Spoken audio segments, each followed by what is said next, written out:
Amém, amados?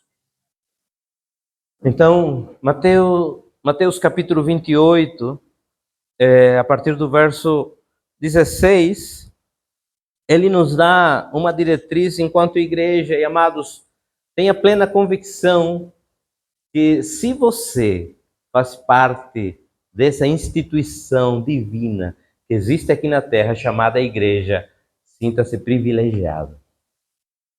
Sinta-se uma pessoa que é um escolhido, porque é isso que nós somos. Obrigado, meu amado. Você e eu fomos escolhidos por Deus. Estávamos perdidos, e a palavra diz isso. Ele nos resgatou e nos transportou para o reino do seu Filho amado. Estávamos perdidos nas trevas, no lamaçal do pecado. Ele nos pegou e nos transportou para o reino do seu Filho amado. E aí, então, esse texto me faz lembrar uma coisa, que eu não estou, ou não sou igreja apenas por ser igreja, apenas para sentar no domingo, pela manhã, ou à noite, ou à tarde, e pronto. Não, nós fomos chamados com propósito. E aí, então, diz assim, Mateus capítulo 28, verso 16, vou ler na versão que tem aí a mesma. Os 11 discípulos foram para a Galileia, para o monte que Jesus lhes indicara. Quando o viram, o adoraram, mas alguns duvidaram. Então Jesus aproximou-se deles e disse: foi-me dada toda a autoridade nos céus e na terra. Portanto, vão e façam discípulos de todas as nações, batizando-os em nome do Pai e do Filho e do Espírito Santo. E o verso 20, ensinando-os a obedecer a tudo que eu ordenei a vocês, e eu estarei sempre com vocês até o fim dos tempos. Glória a Deus. Amém, amados? Nós queremos conversar um pouco hoje, porque, como vocês sabem, estamos completando mais um ano como igreja instituída aqui nesta cidade, e nós precisamos agradecer ao Senhor por esse privilégio. Porém, esse chamado exige posicionamento e comprometimento. E o posicionamento é realmente estar... Quem já serviu no exército ou foi militar, sabe que estar posicionados é estar pronto. Né, Capitão Jorge? Estar pronto para qualquer coisa que acontecer. E você precisa estar posicionado, pronto. E comprometimento é que você e eu necessitamos estar comprometidos. Não com o pastor da igreja, não com o meu líder na igreja, do ministério, mas com o Deus Todo-Poderoso, que é o Deus da obra, que é o Rei do Universo. Amém? A única instituição que tem na terra poder e autoridade chama-se igreja. Independente de placa denominacional. Eu digo sempre a partir desse púlpito e repito, igreja é a noiva de Cristo. Nós temos essa placa doutrinária que é a Igreja Batista, porque nos identificamos com a doutrina batista, mas jamais você vai ouvir da minha boca dizer que por ser batista sou o único que é salvo, ou por ser da Assembleia de Deus sou o único que está certo, ou por ser da videira. Não, a Igreja do Senhor é independente de placa denominacional. Você lá na glória, no céu, não vai encontrar e perguntar: Mateus, você é presbiteriano? Caleb, você é da videira? Ricardo, você é da Batista Ágape? Jorge, você é da Assembleia? Não, lá vão estar os lavados e remidos pelo sangue de Cristo. Então é isso que nós precisamos entender. E nós, como igreja, somos a única instituição aqui na terra espiritual que tem poder e tem autoridade. Isso já é um privilégio, amados. Isso já é tremendo. Então nós precisamos compreender isso.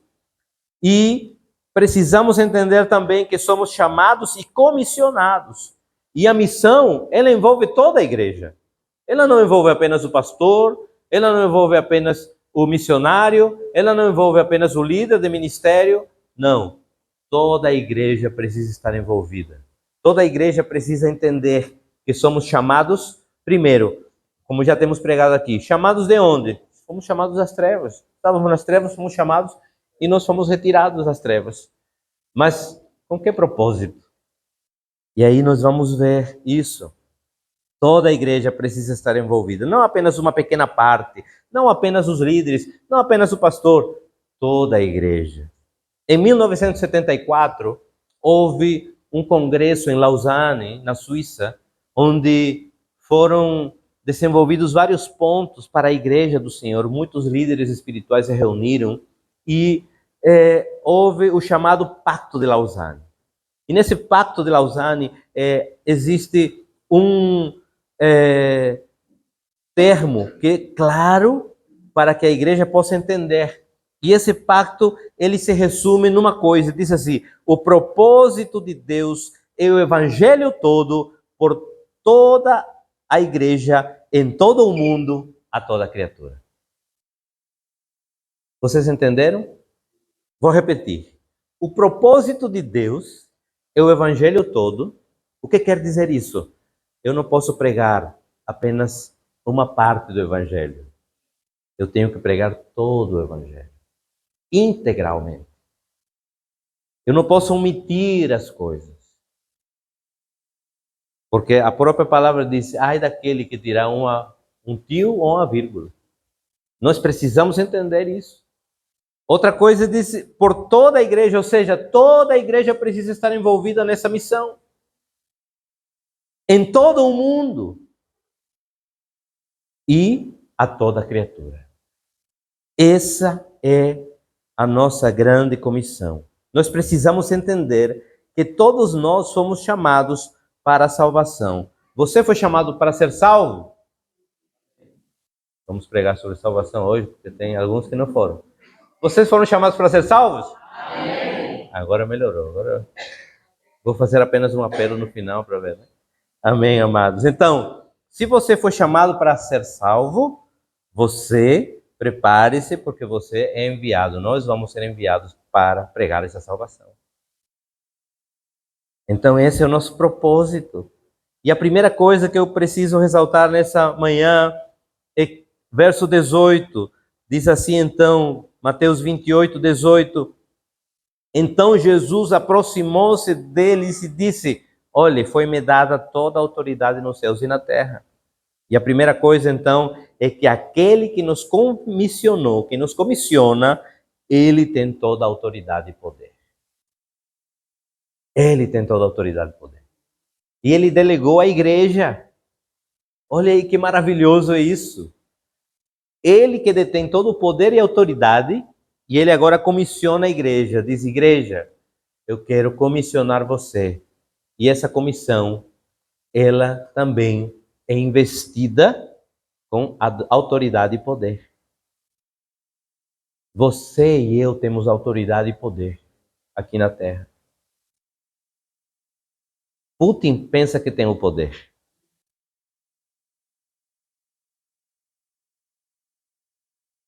Lula pensa que tem o poder. Biden pensa que tem o poder. Mas quem tem o poder e a autoridade é a igreja do Senhor aqui na terra. Sabe por quê? Estados Unidos é uma nação abençoada, ou foi, há alguns anos atrás, mais abençoada ainda, porque dentro do seu quadro de pessoas que, me lembra, fugiu agora, que dão os conselheiros. Dentro dos conselheiros, dos presidentes dos Estados Unidos, tinha muitos pastores. E isso faz toda a diferença numa nação. Porque o líder político da nação, ele entende que existe na igreja autoridade espiritual. E isso muda tudo na nação. Mas quando o país, o líder político não entende isso, quer viver a sua vida longe do que a igreja prega, do que a igreja está entendendo, a nação não avança. E isso que nós estamos vendo hoje. Nós estamos vendo hoje panorama caótico ao nível espiritual. As nações crescem com tecnologia, avançam com questões médicas, tecnológicas, científicas, mas espiritualmente cada vez estão declinando, se esquecendo de Deus. Outro dia estava lendo uma matéria dizendo assim, e o homem criou Deus. Porque é isso que o mundo está pregando, que o homem que criou Deus para poder adorá-lo. Estão deturpando aquilo que é o natural, porque Deus é o criador dos céus e da terra, Deus é o criador do universo, Deus é o que delegou poder, Ele que tem autoridade, mas o homem está deturpando isso. Sabe por quê? Porque a nação, porque as pessoas se afastaram da igreja. E também muitas igrejas se afastaram de Deus. E isso nós precisamos estar atentos. Igreja Ágape, esse é o momento de que nós possamos nos apegar mais a Deus, buscar mais a Deus. Quando nós falamos aqui das quartas-feiras de oração, não é porque queremos ver aqui a sala cheia. Diga-se de passagem, isso passa em todas as igrejas. O culto de domingo é cheio. O culto de oração são poucos. Não é só um privilégio da Ágape. Isso passa em todo. Eu cresci em igreja, gente. Eu sei como é. Por quê? Não, porque eu estou cansado. Se fosse por cansaço, amados, eu não estaria aqui nem hoje. Mas o meu compromisso não é com a igreja apenas, mas com o Deus da igreja. Esse é o meu compromisso. E eu preciso entender que eu fui chamado com um propósito. Você foi chamado com um propósito. Vamos avançar então. A palavra original no grego para autoridade e poder é exousia. E essa palavra, ela delega realmente o poder absoluto, pleno. Não é apenas o poder assim, tem um poder casual, não. É o poder absoluto.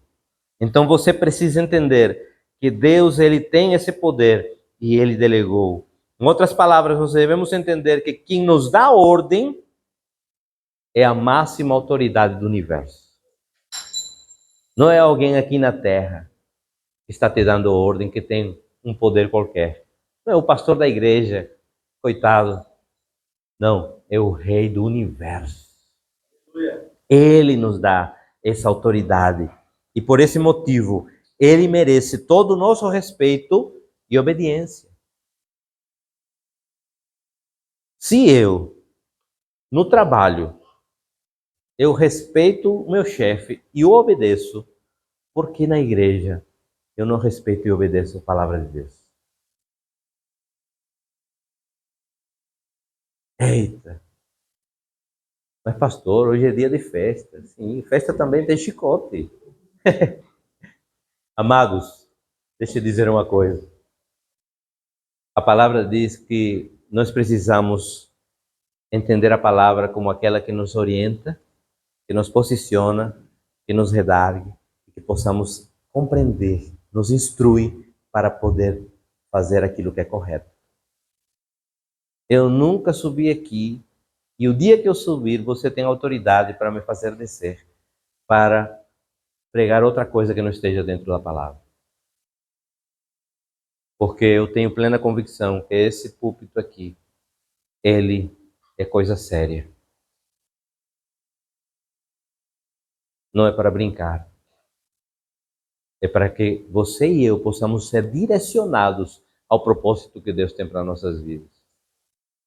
É isso que Deus quer. Então, amados, Deus, ele nos deu essa autoridade e nós precisamos agora entender que temos essa autoridade, mas o que vamos fazer com essa autoridade? E aí vem a segunda questão que devemos analisar, que é o cerne da grande comissão. O cerne da grande comissão tem uma conotação, quando você vê aí no verso 19, diz, portanto, vão. e façam discípulos de todas as nações, batizando-os em nome do Pai, do Filho e do Espírito Santo. Verso 20, ensinando-os a guardar ou a obedecer a tudo que ordenei a vocês. E olha a promessa. Porque quando Deus ele envia, quando Deus ele capacita, Deus promete e cumpre. Ele disse, e eu estarei sempre com vocês até o fim dos tempos. Mas vamos lá. Essa segunda questão que devemos analisar é que, pode voltar para o verso 19, por favor, Diego. Se você vê aqui, tem vários verbos. Vão, façam, batizando. Então, tem alguns que estão não no imperativo, mas no original grego tem um que está no imperativo. E esse primeiro, vão, que não está traduzido corretamente, porque perde-se muito quando é traduzido do original para o português, ou para o espanhol, ou para o inglês. Se perde a essência. Sabe o que no original quer dizer isso? A conotação original é indo, onde você estiver, faça discípulos de todas as nações, batizando-os em nome do Pai, do Filho e do Espírito Santo, ensinando-os a obedecer a tudo que ordenei a vocês. Então, o que essa conotação disse? Olhe, nós não fomos chamados para apenas pregar dentro da igreja. Nós não fomos chamados apenas para estar num círculo fechado. Se eu estou no trabalho, se eu estou na escola, se eu estou no meu bairro, se eu estou conduzindo, se eu estou jogando bola, onde eu estiver, eu preciso fazer discípulos. Essa é a conotação original. Porque muitos dizem, não, isso aí é para o missionário, é para o pastor, é para aquele que foi chamado para fazer. Não, isso é para a igreja toda. Onde você estiver, você precisa ser diferente. Onde você estiver, você precisa fazer essa diferença e fazer discípulos. Muitos têm, isso aqui é uma luta que nós temos pregado já faz anos, amados, desde que estávamos no Brasil, anos atrás, porque muitos na igreja se preocupam em fazer convertidos e outros até convencidos, mas a igreja foi chamada para fazer discípulos. E sabe o que significa ser discípulo? Além do ser seguidor, que é seguidor, mas é ser imitador. De quem? De Cristo. Eu preciso imitar Cristo. E isso é forte e profundo. A gente precisa entender que nós fomos chamados como igreja para fazer discípulos e mesmo nós sendo discípulos, precisamos imitar a Cristo. Essa imitação não é aquela imitação, né? Como os meninos fazem, né? Tentando falar aquilo que você fala. Não, é você andar seguindo os passos de Cristo. Sabe o que os discípulos faziam quando estavam com Cristo? Cristo ia na frente, eles iam atrás. E eles iam seguindo os passos deles e aprendendo. E por isso eles estavam perto. E mesmo eles estando perto, muitas vezes faziam coisas erradas. É por isso que a palavra diz, olha, bem-aventurados são aqueles que não me viram, mas creram. Porque vocês estão aqui comigo. E se você presta atenção no verso 17, se eu não me engano, não, no verso 17, sim.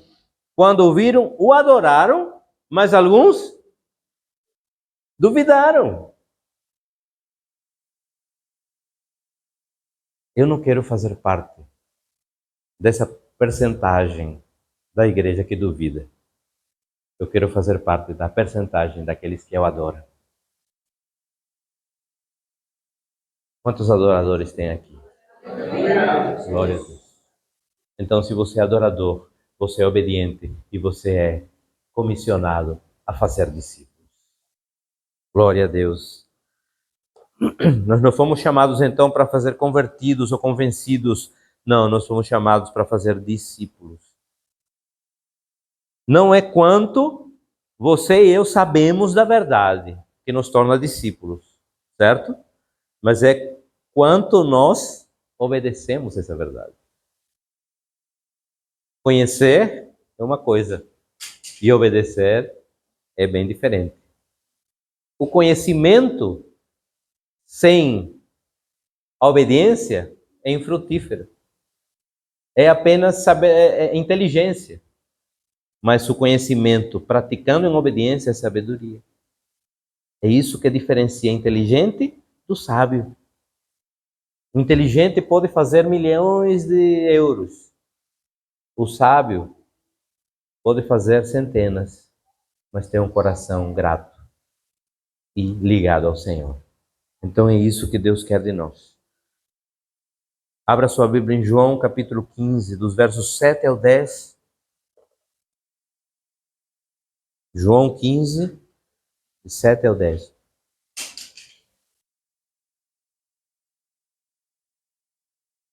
Vamos ler juntos, né? Está no telão aí.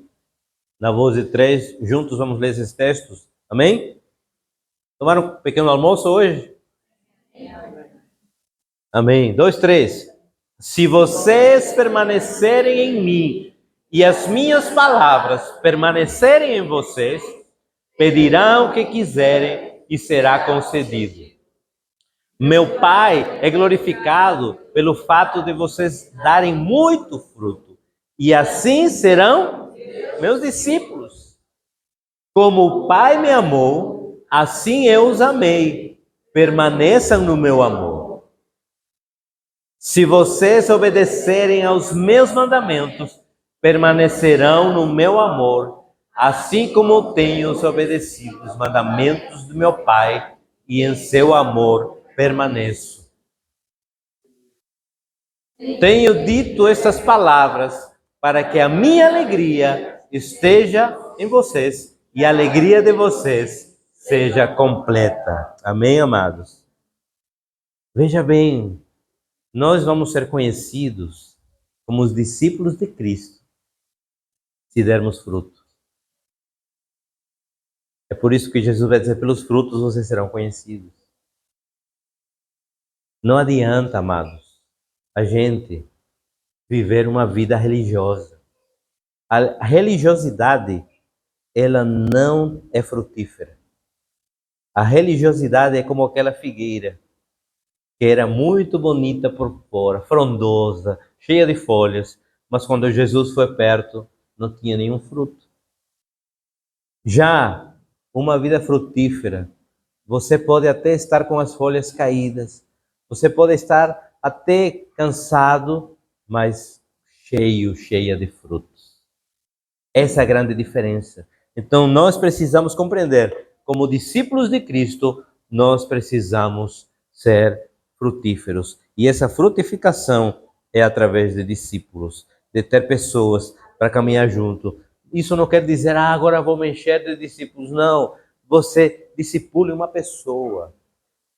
Veja aquela pessoa que tem sede da palavra. Eu tenho certeza que tem homens e mulheres no seu trabalho, na sua vizinhança, no lugar que você frequenta, na escola, que tem sede. Basta apenas alguém disponível para poder falar e caminhar com essa pessoa. Mas às vezes não. Às vezes a gente perde o tempo. E eu digo assim, muitas vezes eu também. Essa palavra primeiro ministrou meu coração, me confrontou. E passo para a igreja porque se o Senhor ministrou para mim, eu preciso também ministrar à igreja. Mas também há uma terceira razão. A terceira razão tem a ver com a autoridade que nos foi delegada para cumprir a grande comissão. João 15:16,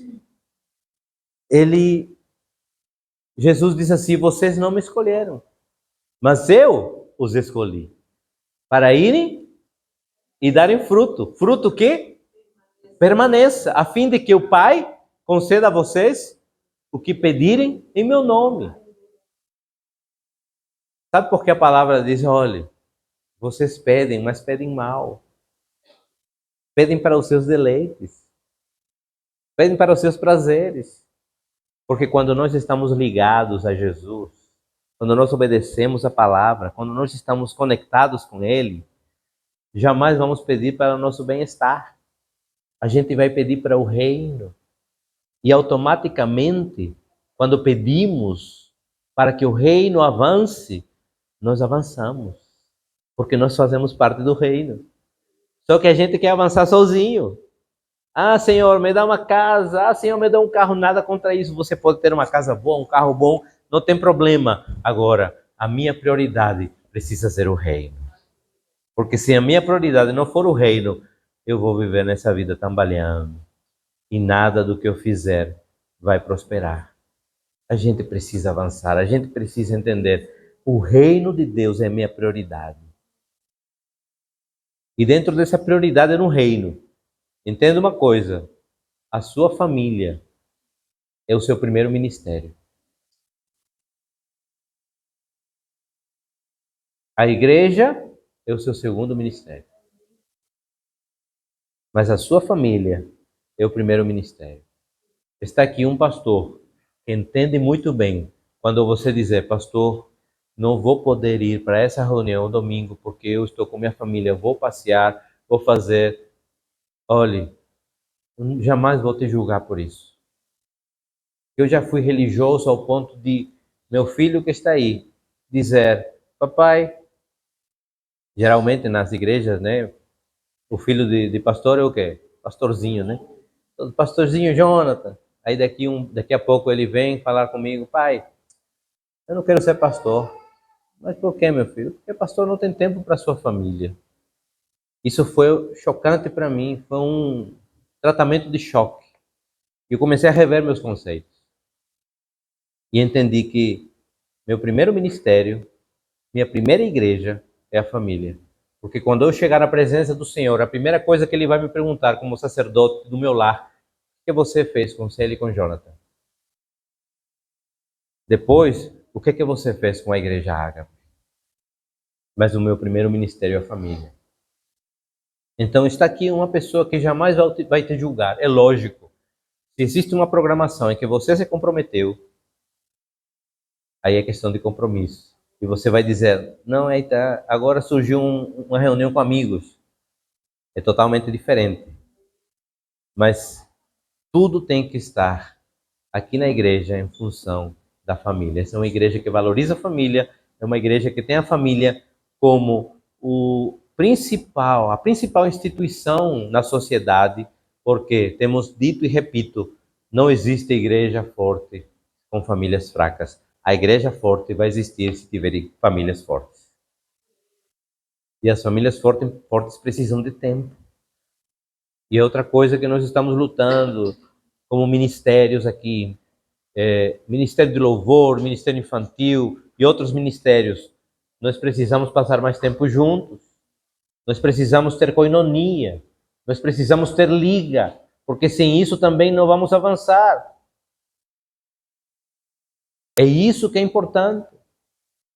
Vamos avançar dentro da vontade de Deus, entendendo que Ele nos capacita, que Ele já nos deu toda a autoridade e que Ele é quem está conosco. Voltando então, eu queria que você e eu possamos ser gratos ao Pai por ter esse privilégio de termos sido escolhidos com um propósito. Gratos ao Senhor, porque Ele poderia ter escolhido pessoas melhores do que eu para estar aqui. Pessoas melhores do que você. Mas Ele nos escolheu.